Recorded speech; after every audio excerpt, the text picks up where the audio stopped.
Most players completely waste Maxine Wincott, but if you build her correctly, she can become one of the best resource farming heroes in the entire game. Today, I'm breaking down her skills, best weapons, talent priorities, lineups, and the biggest mistake most every beginner makes with Maxine. Let's go.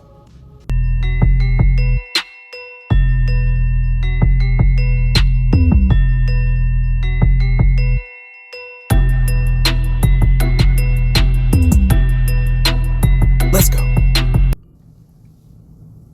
First of all, we need to figure out who Maxine is. Well, she's primarily a gathering support hero built for faster resource farming, increased load capacity, better node efficiency, early game progression, passive income growth. She's most definitely not meant to be your main player versus player or frontline combat monster. Her value comes from accelerating your account growth. All right, so right now we're going to break down her skills. Her first skill is called Invasive Attack. Deals direct damage to the target squad and reduces target squad's rage by 50. Also reduces squad's damage by 4% for the next 2 seconds. Now, this gives some utility during fights, but it's mostly secondary to her farming role. The rage reduction is a nice early game for PvE and zombie content. Now it's good for early game PvE, zombie hunting support, beginner campaign stages, if you happen to get her early in the game. Next skill is called Overload. It's a passive skill. Increases squad's food and oil gathering speed by 10% and wood and steel gathering by 8%. Also increases squad load by 5%. I'm going to say this is her core skill. Now what it does, it boosts food gathering speed, oil, wood, steel, and squad capacity, which is fantastic. And at higher levels, this becomes extremely valuable for long-term account growth. You want to make sure that you max this out first. Next skill, it's called Keen Perception. When gathering, increases squad attack by 8% and defense by 8%. Now, this mostly helps if someone attacks your farming node. Most of the time, community consensus is that it's more defensive utility than actual combat power. And the thing is, why would you attack someone's node anyway? Usually it's like a no attack policy for different, in the different games. I'm not sure how this one's going to go, but it's probably going to be about the same. Don't attack nodes. Next skill is called Lucky Break. It's a passive skill. Receive 4% additional resources when gathering is complete. What? Are you serious? This goes up to 15%, my friends.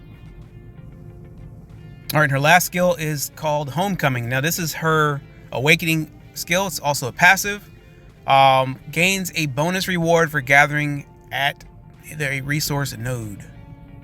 Now, this is going to grant extra bonuses for resources. It can also provide additional rewards after full awakening. This is why veteran players recommend fully building Maxine as a dedicated farming hero. Now, as far as weapons go, weapons and gear, once they actually come out, there's actually gear, but once weapons come out, you're going to try to prioritize equipment with gathering speed, load capacity, resource bonuses, and march speed. All right. Now, when it comes to the weapons, you're going to use utility gathering gear, economy focus equipment, low investment support gear. Now, if it's all you have is like premium combat gear, make sure that's all you got to use, then that's what you got to use. Now, when it comes to her talent tree, I think on the other game, Doomsday, I think I made her as a gatherer support. I'm just going to go 100% gathering on her. I'm going to focus on pretty much gathering speed, resource bonuses, march efficiency, and load increase. But I'm not going to do anything that has anything to do with combat, player versus player, or garrison focus. Nothing like that. Now, when it comes to lineups, of course, you're going to use Maxine. And if you can piggyback her with someone else as far as the other type of gathering hero, you want to do that because you want to make sure you're only using her for resource nodes, anything overnight farming if you go to sleep or if you're working or whatever, and any kind of alliance gathering events. Just keep in mind, gathering is her best role by far. Now, we'll bring us back to our main question at the beginning here. Is Maxine worth investing in?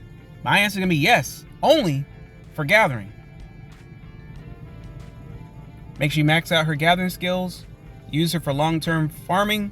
Avoid heavy player versus player investment. And you should be set to jet with this character. One of the biggest mistakes that players can do is turning her into a combat hero. She's amazing for farming, great for economic growth, useful for early game, but she's definitely weak in player versus player, weak for end game combat, and also not a frontline carry. All right, use her to build your account, not your battle team. Now, when it comes to the skilling, as far as the priority goes, of course, you're going to put 2 points into your invasive attack. Not necessarily this order. You're going to put 4 points into overload. You're going to keep 1 point into keen perception, and then also 3 points into lucky break. And hopefully this video did find you guys well. If it did, make sure you guys drop a like on the video, subscribe for more content such as this, and I hope you guys have an awesome day.